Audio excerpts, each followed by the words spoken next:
लोब लोब जगदान आरो जगदान।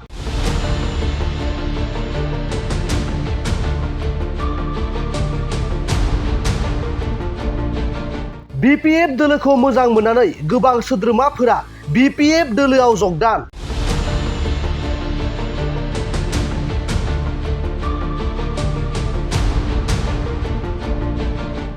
BPF दोलो एबा हाग्रामा महिलारिखौ मोजां मोननानै गोबां सोद्रोमाफोरा BTCनि बारग' गाहाय खुंगिरि हाग्रामा महिलारिनि नुजाथिनायाव BPF दोलोआव जगदान।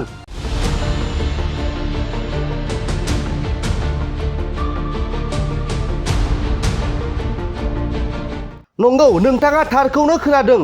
150निबो बांसिन दैदेनगिरिफोरजों लोगोसे सोद्रोमाफोरा थांनाय सानखालि एबा मैया गुबुन गुबुन दोलोनिफ्राय BPF दोलोखौ मोजां मोननानै जगदान जाफैदों। बे हाबाफारियावनो बाहागो लायो BTCनि बारग' गाहाय खुंगिरि हाग्रामा महिलारिजों लोगोसे BPF दोलोनि गोबां दैदेनगिरिफोराबो बे जगदान हाबाफारियाव बाहागो लानायखौ नुनो मोननाय जायो। हाबाफारियाव बाहागो लानानै हाग्रामा महिलारि बिथाङा खौरांगिरिफोरनि सिगाङाव मा बाथ्रा बुंखो फै जों आबुङै मिथिना लानि। दिनै बेवहाय बे क्रेसाराव BJPनिबो UPPनिबो आरो कंग्रेसनिबो गोबां सोद्रोमाफोर जोंनि BPF हान्जायाव जयेन जाबाय आरो बियो मोजां लक्षण जोंनि थाखाय। जोङो ओरैनो देरहासार जाखासिगोन। क'क्राझार लकसभायाव BPF हान्जानि प्रार्थी खाम्फा बरगयारिया 100आव 100% देरहासिगोन बेखौ जों नुगासिनो दं। हाजार हाजार बर' रायजोफ्रा जोंखौ मदद होनो होननानै ओंखारबोबाय। हाजार हाजार आदिबासिफोर, हाजार हाजार कच राजबंसिफोर, हाजार हाजार मुस्लिम, हाजार हाजार गार' राभा बयबो जोंनि BPF हान्जाखौनो हेफाजाब होनो होननानै ओंखारबोनायखौ जों दिनैसिमाव नुगासिनो दं। आरो इलेक्सनसिमहालागै आरो गोबां UPPL आरो BJPनि सोद्रोमा आरो मावथिफ्रा जोंनि दोलोआव हाबबावगोन होननानै जोंजों जगाजग जागासिनो दं।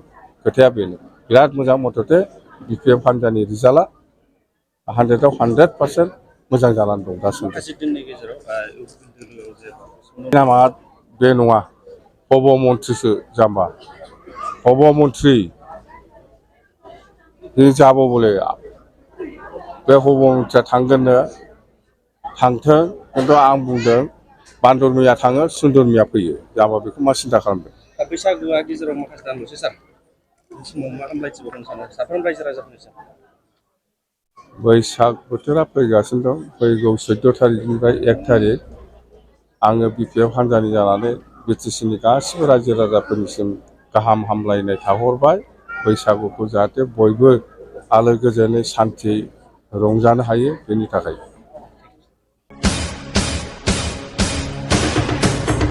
नोंथांमोना गावबा गावनि गथ'खौ सासे राफोद गेलेगिरि खालामनो गोसो दं नामा? रायजोआरि हादरारि हादर गेजेर थाखोसिम गेलेगिरि खालामनो गोसो दंब्ला नोंथाङा गोबाव दा खालामसै। सासे राफोद रोंखा-राखा गेलेगिरि खालामनो थाखाय नोंथाङा जानजि खाफ्रादो आरो मुं थिसनहैदो।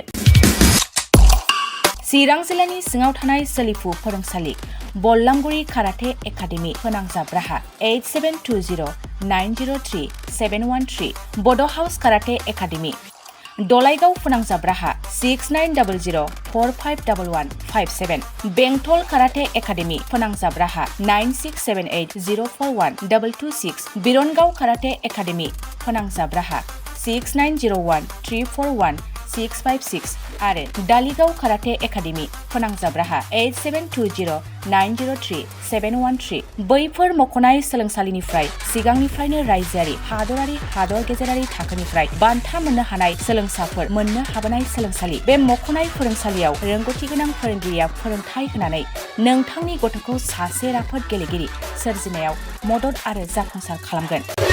अब्ला मानोथो गोबाव खालामनो, थाबैनो मुं थिसनहैदो।